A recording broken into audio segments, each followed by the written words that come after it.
To you bye Chitale बंधू।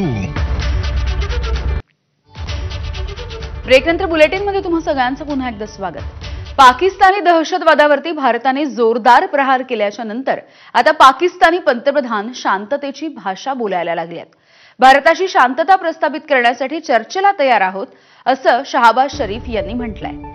कामरा एअरबेसला त्यांनी भेट दिली त्यावेळेला हे त्यांनी वक्तव्य केलेलं आहे। विशेष म्हणजे आधी भारतामध्ये दहशतवादी कारवाया करायच्या, मग भारताने दहशतवादावरती प्रहार केल्यावर भारतावरच उलट लष्करी कारवाई करायची, मग भारताने तुफान मार दिल्यावरती आता शांततेच्या थापा मारायच्या असे प्रकार करण्यामध्ये पाकिस्तानी राज्यकर्ते सध्या मशगूल असल्याचं दिसतंय।